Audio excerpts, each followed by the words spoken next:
নমস্কাৰ যিসকল বন্ধু বান্ধৱীসকলে CISF হেড কনষ্টেবল মিনিষ্টেৰিয়েল 2022 বৰ্ষত এপ্লাই কৰিছিলে সেইটোৰ অহা 30 জানুৱাৰীৰ পৰা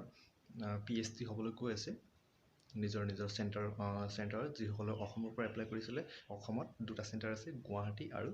যোৰহাট আৰু এই দুটা চেণ্টাৰত আপোনালোকৰ PST হ'ব কিন্তু PSTত আপোনালোকে কি লৈ যাব সেইটো বিষয়ে মই এই ভিডিঅ'ত আপোনালোকক ক'বলৈ গৈ আছোঁ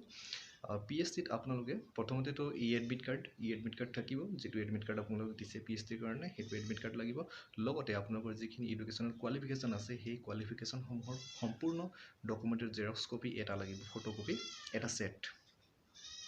তাৰ পাছতে আপোনালোকে এক্সট্ৰাকে কি লাগিব এক্সট্ৰাকে আপোনালোকে চেন্ট্ৰেল কাষ্ট সাৰ্টিফিকেট লাগিব আৰু যিসকল বন্ধু বান্ধৱীসকলে চেন্ট্ৰেল কাষ্টৰ বিষয়ে নাজানে তেনেহলে আপোনালোকে চাব যে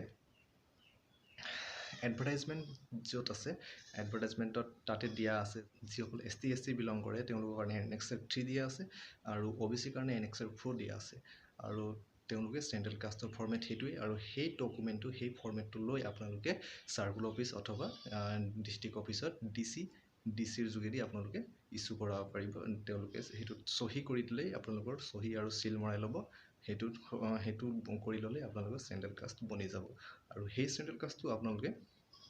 PSTত লৈ গলে আপোনালোকৰ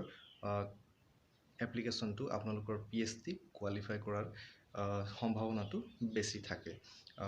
কাৰণ 2019 বৰ্ষত যেতিয়া হৈছিলে PST তেতিয়া আপোনালোকৰ বহুতো ক্যান্ডিডেট চেন্ট্ৰেল কাষ্ট নথকাৰ কাৰণে PSTৰ পৰা আউট হ'বলগীয়া হৈছিল ডিসকোৱালিফাই কৰি দিছিলে সো এটো হল কাষ্ট সাৰ্টিফিকেট আৰু যিসকল বন্ধু বান্ধৱীসকলে হাইট চেষ্টৰ ৰিলেক্সেশন বিচাৰিছে ৰিলেক্সেশন ল'ব বিচাৰিছে তেওঁলোকৰ কাৰণে NXL 6ত আপোনালোকে সেই একেই ফৰ্মেট আছে তেনেকুৱা ফৰ্মেটত আপোনালোকে গৈ সাৰ্কুল অফিচ অথবা DC অফিচৰ পৰা আপোনালোকে সাৰ্টিফিকেটটো ইস্যু কৰাই ল'ব আৰু সেই সাৰ্টিফিকেটত শো কৰিলেহে আপোনালোকে ৰিলেক্সেশন পাব অন্যথা আপোনালোকে ৰিলেক্সেশন নাপাব সো বন্ধুসকল এয়া আছিল CISF হেড কনষ্টেবল মিনিষ্টেৰিয়েল 2022 বৰ্ষৰ PST হ'বলগীয়া PSTৰ বিষয়ে আপোনালোকে লৈ যাবলগীয়া ডকুমেণ্টসমূহ লগতে আৰু এটা কথা যে আপোনালোকে 4 কপি ফটো ৰিসেন্ট পাসপোৰ্ট সাইজৰ 4 কপি ফটো লৈ যাবলৈ নাপাহৰিব সো বন্ধুসকল আপোনালোকৰ PSTটো ভালদৰে হওক এয়া কামনা কৰিছো বেষ্ট অফ লাক